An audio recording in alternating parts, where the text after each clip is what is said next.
আসসালামু আলাইকুম viewers, job Warriors চ্যানেলের পক্ষ থেকে আরও একবার সবাইকে স্বাগতম। অনেকদিন পর আসলে আপনাদের কাছে সামনে আসলাম। সম্প্রতি আমার পিটিআই ট্রেনিং শুরু হওয়ার কারণে আসলে আমি ইউটিউবে আর সময় দিতে পারছিলাম না।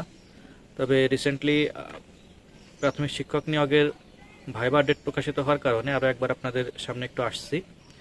আজ আমি কথা বলবো কিভাবে ভাইবা প্রস্তুতি নেবেন। ইতিমধ্যে আপনারা জানতে পেরেছেন যে 28 তারিখ থেকে ভাইবা শুরু হবে। সময় খুবই কম এবং 25, 26, 27 এই 3 দিনের ভিতর জেলা শিক্ষা অফিসে আপনাদের ডকুমেন্টস জমা দিতে হবে। বিভিন্ন জেলা ইতিমধ্যে আপনারা দেখতে পাচ্ছেন যে নোটিশ দিয়ে দিচ্ছে কবে কোন উপজেলা বা কোন রোল অনুযায়ী জমা দিতে হবে। আপনারা সে অনুযায়ী অবশ্যই কাগজপত্র জমা দিবেন। কাগজপত্র ঠিকঠাক না থাকলে আবার একটু হ্যারাসমেন্টের শিকার হতে হয়। তো আশা করি এখানে কেউ ভুল করবেন না। যেসব কাগজপত্র চেয়েছে আপনারা সেগুলো ঠিকঠাক মতো জমা দিবেন। সত্যায়িত যেগুলো করা লাগবে অবশ্যই সত্যায়িত করে রাখবেন। এছাড়াও নাগরিক সনদ বা সার্টিফিকেট যেগুলোই ওখান থেকে বলা হয়েছে সবগুলো ঠিকঠাক মতো গোছায় রাখবেন। পারলে কিছু বেশি নিয়ে যাবেন, যেমন মার্কশিট, তারপরে প্রশংসাপত্র, এগুলোর কথা উল্লেখ করা নাই। যদি আপনাদের কাছে থাকে চেষ্টা করবেন নিয়ে যাওয়ার। বেশি নিয়ে গেলে সমস্যা নাই, যেন কোনো কিছুতে কম না পড়ে। সময় খুবই কম, আপনি যে পরবর্তী গোছায় আবার জমা দিবেন এটা খুবই ঝামেলার। আমি আসলে বুঝি এটা, আমি গতবার দেখছি যে কী কারণে এরকম হয়েছে, মানে এরকম অনেক ঝামেলা হয়েছে। যাই হোক, এখন ওটা নিয়ে আমি কথা বলতেছি না। কি কি লাগবে আপনারা ইতিমধ্যে নোটিশ বা বিভিন্ন ফেসবুকের মাধ্যমে জানতে পেরেছেন। আমি আজকে একটু কথা বলবো শুধুমাত্র প্রাইমারির ভাইবা প্রস্তুতি নিয়ে।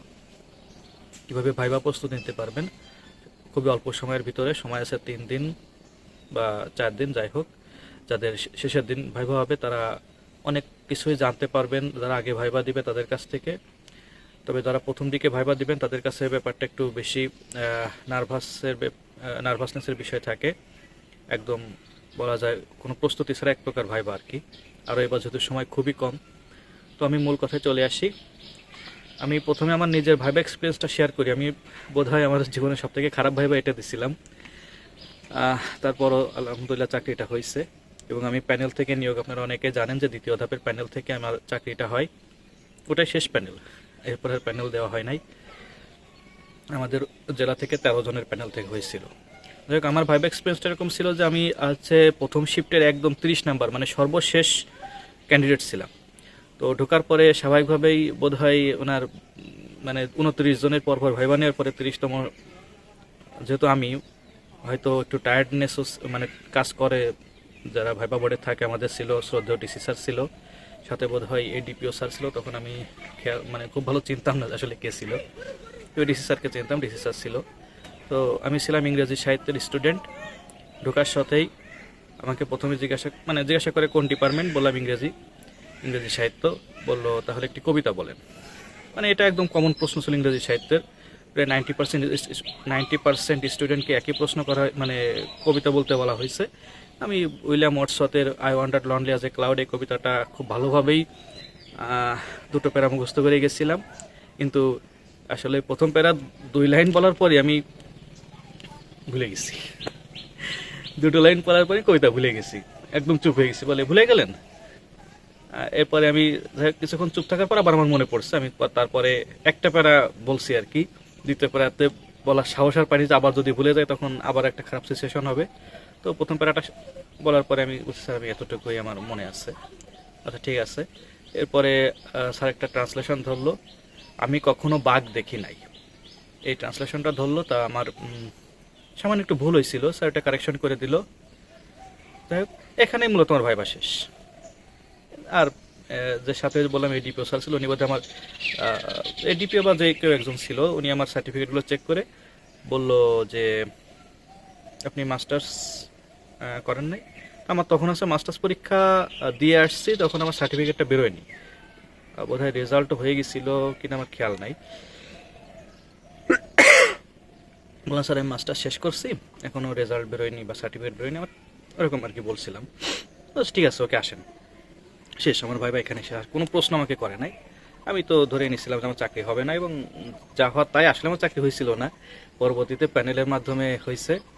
এখন আপনাদের যেটা বলবো যে ভাইবাতে আপনারা যে বিষয়গুলো আসলে ফোকাস করবেন, প্রথমত আপনার সাবজেক্টিভ থেকে সবথেকে বেশি প্রশ্ন করা হবে, সবথেকে বেশি প্রশ্ন আপনার সাবজেক্ট থেকে করা হবে। আপনি যে সাবজেক্টের হবেন সেই সাবজেক্ট রিলেটেড প্রশ্ন করা হবে। সেক্ষেত্রে যদি আমি যেহেতু আমার নিজের ইংরেজি সাহিত্য থেকে পড়া, আমি ইংরেজির ক্ষেত্রে বলতে পারি আপনাকে একটি কবিতা আবৃত্তি করতে বলবে। ট্রান্সলেশন, বানান বা গ্রামাটিক্যাল বিভিন্ন টার্মগুলো ধরতে পারে। এবং কবিতা আবৃত্তির ক্ষেত্রে যে কবির কবিতা আবৃত্তি করবেন চেষ্টা করবেন ওই কবির যেসব আরও আপডেট আছে সেগুলো জেনে নেওয়ার। এবং যদি যেমন ড্যাফোডিল কবিতার আরও একজন রাইটার আছে টু ড্যাফোডিল, রবার্ট হেরিক। তো চেষ্টা করবেন তার সম্পর্কে একটু জেনে যাওয়ার, কারণ আপনার প্রশ্ন করতেই পারে এটা ড্যাফোডিল কবিতা, তো এর আর একটাও ড্যাফোডিল কবিতা আছে, সেই কবিকে, এবার তার সম্পর্কে আরও হয়তো কোনো কিছু প্রশ্ন করলো। জাস্ট আমি কাউন্টার প্রশ্নের ক্ষেত্রে বলতেছি। আবার বাংলা সাহিত্যেরও বাংলা কবিতা অবশ্যই আবৃত্তি করতে বলবে, মানে সবাইকে হয়তো বলবে না, 90%ই দেখবেন যে এরকমই হবে। আর অন্যান্য সাবজেক্ট যেটা আছে সেই সাবজেক্টের প্রশ্ন ধরবে। আর যদি ওই সাবজেক্টের বাইরে অন্য কোনো প্রশ্ন ধরতে হয় সেটাও আমার মনে হয় 3টা সাবজেক্টে এখানে গুরুত্বপূর্ণ, বাংলা, অঙ্ক, ইংরেজি। বাংলা গ্রামার থেকে প্রশ্ন ধরতে পারে, ইংরেজি গ্রামার থেকে ধরতে পারে, অঙ্ক থেকে অঙ্ক করতে দিতে পারে। অঙ্ক অবশ্য বোর্ডে সাধারণত দেয় না, কারণ ডিসি স্যারের রুমে যেহেতু ভাইবা হয় সেক্ষেত্রে খাতায় হয়তো আপনাকে দিবে, বা কোনো বানান লিখতে হলো সেটা খাতায় লিখতে হবে। গত বছর অনেককেই বানান লিখতে দিছিল, এই আর কি। এছাড়া ইংরেজির ক্ষেত্রে দেখা যাচ্ছে অনেক সময় ওই যে পার্টস অফ স্পিচ যে পরিবর্তন সেইগুলো দিতে পারে, নাউন, অ্যাডজেক্টিভ, ভার্ব, এগুলো যে পরিবর্তনগুলো আছে একটা থেকে আরেকটা রূপান্তর, এগুলো দিতে পারে। এছাড়া আপনি নিজের সম্পর্কে বলতে পারবেন, অবশ্য মানে বলবেন সেটা অনুচ্ছেদ ইংরেজিতে বা বাংলায় নিজের সম্পর্কে একটা ভালো একটা অনুচ্ছেদ লিখে সেটা প্র্যাকটিস করে যাবেন কীভাবে নিজের সম্পর্কে বলবেন। যখন আপনার সম্পর্কে হয়তো জিজ্ঞাসা করবে যে আপনার সম্পর্কে বলুন, যদি ইংলিশে প্রশ্ন করে অবশ্যই উত্তর ইংলিশে দিবেন, বাংলায় প্রশ্ন করলে বাংলায় দিবেন। আর যদি কারো ইংরেজি ভীতি থাকে সেক্ষেত্রে শুনে নিতে পারেন, স্যার ইংরেজিতে উত্তর দিব নাকি বাংলায় দিব, বা বাংলায় দিতে স্বাচ্ছন্দ্য বোধ করতেছে, এরকম বলে নিলে সমস্যা নাই। কিন্তু ভুলভাল ইংরেজি বলে মানে একটা পেঁচাই ঘুষে আওলাঝালা করে নিলে এটা আসলে সমস্যা। তবে প্রাইমারি ভাইভাতে সাধারণত এত বেশি প্রেশার দিবে না এবং খুবই কম সময়, দেখা যাচ্ছে 2-4-5 মিনিটের ভিতরেই ভাইবা শেষ করবে। আরও যেহেতু এবছর সময় কম, ক্যান্ডিডেট যে পরিমাণ সময় আসলে পরিমাণ দেওয়া হয় নাই, ভাইবা বোর্ডও অনেকগুলো হবে, দেখা যাচ্ছে সবগুলোতে ডিসি স্যার থাকবে না। সরি, আমি আসলে বাড়িতে ছাদে দাঁড়ায় ভিডিও করতেছি, এই জন্য আশেপাশ থেকে অনেক সাউন্ড আসতেছে, একটু ক্ষমা দৃষ্টিতে দেখবেন। যাই হোক, যেটা বলতেছিলাম যে সবগুলোতে ডিসি স্যার থাকবে না, অনেকগুলোতে হয়তো ডিপিও স্যার বা ডিপিও স্যাররাও ভাইবা নিবে, বা অন্যান্য ভাইবা বোর্ড মেম্বার কারা থাকবে সে বিষয়ে এখনও কোনো নোটিশ আসে নাই। দেখা যাচ্ছে অনেক সময় এসপি স্যার বা এএসপি স্যার এনারা যদি ফ্রি থাকেন, আসলে ফ্রি থাকেন না, তারপরেও দেখা যাচ্ছে এনাদের দিয়েও ভাইবা বোর্ড হইতে পারে। আর এই তো, আর যেটা জানবেন সেটা হচ্ছে নিজের সম্পর্কে বললাম, সাবজেক্ট, এরপরে হচ্ছে সমসাময়িক যেগুলো আছে, নির্বাচন, বা আপনাকে জিজ্ঞাসা করতে পারে কোন দলকে আপনি, মনে হয় না জিজ্ঞাসা করবে, আমি জাস্ট এমনি মনে হচ্ছে যে তো জিজ্ঞাসা করলো কোন দল নির্বাচনে জয়লাভ করবে, আপনি সরাসরি কোনো দলের নাম অবশ্যই বলবেন না, বলবেন হচ্ছে জনগণ যাকে ভোট দিয়ে জয়যুক্ত করবে, যেহেতু সংবিধানের 7 কয়তা আছে, সংবিধান প্রজাতন্ত্রের সকল ক্ষমতা জনগণের উৎস নাকি পেছায় যাচ্ছে, এরকম একটা আছে, একটু দেখে যাবেন। সংবিধানের যে পরিবর্তনগুলো হচ্ছে ওইগুলো একটু দেখে যাবেন, সংবিধানগুলা, যে হ্যাঁ ভোট না ভোট, গণভোটের বিষয়ে আপনাকে জিজ্ঞাসা করতে পারে আপনি কোনটা দিবেন, হ্যাঁ ভোট নাকি না ভোট। যেহেতু সরকার হ্যাঁ ভোটের পক্ষে প্রচারণা চালাচ্ছে, আমাদের অবশ্যই সেটাতেই মানে হ্যাঁই বলা উচিত। এই তো, আর এগুলো সমসাময়িক সাবজেক্ট নিজের সম্পর্কে, আর অন্যান্য সাবজেক্ট বললে বাংলা, ইংরেজি, অঙ্ক এখান থেকে ধরতে পারে। এগুলো সম্পর্কে ধারণা রাখবেন, আল্লাহর রহমতে আপনার ভাইবা ভালোই হবে ইনশাল্লাহ। 10 মার্কের ভাইবা, খুব বেশি সময় আটকে রাখবে না।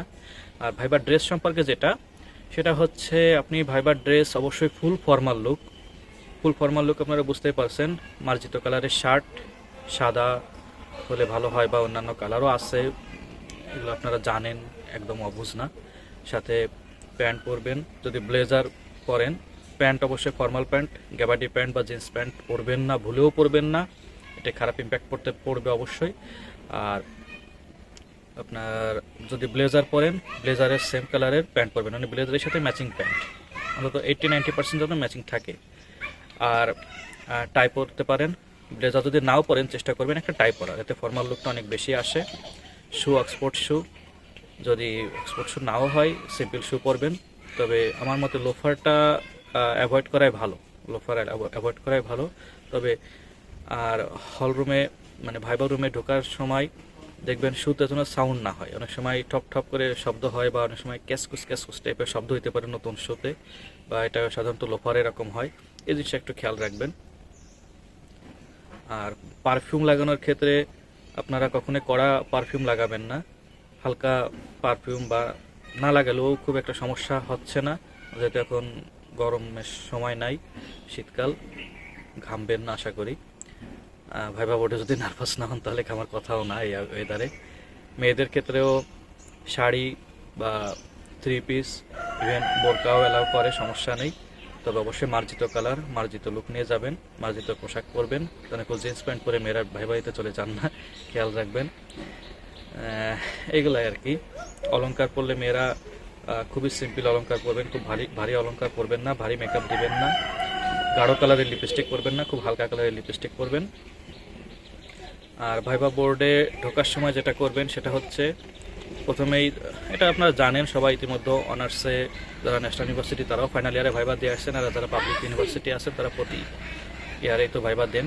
আপনাদের ধারণা আছে যে হলে কীভাবে ঢুকবেন, রুমে ঢুকে সালাম দিয়ে বসবেন, সালাম দিয়ে বেরোবেন, এগুলোকে অনুমতি না দেওয়া পর্যন্ত বসা যাবে না, যতক্ষণ আসতে না বলবে ততক্ষণ আসাও যাবে না। আপনাকে হয়তো বিভিন্ন রকম প্রশ্ন করে ঘাবড়ে দিতে পারে বা খারাপ ব্যবহার করতে পারে, আপনাকে নিজেকে বসে কন্ট্রোল রাখতে পারে, এক করা যাবে না কোনো কিছু নিয়ে, এটাই। তো যদি কোনো সমস্যা আপনাদের মনে হয় কোনো কারণে, যদি আমাকে মনে করেন যে আমার পরামর্শ দরকার, তাহলে আমাকে ইনবক্সে নক করতে পারেন, আমার ফেসবুক আইডি দেওয়া থাকবে ডিসক্রিপশন বক্সে, এখান থেকে আমাকে ফেসবুকে নক করতে পারেন অথবা কমেন্ট করতে পারেন। তো আজ এ পর্যন্তই, ধন্যবাদ সবাইকে, আসসালামু আলাইকুম।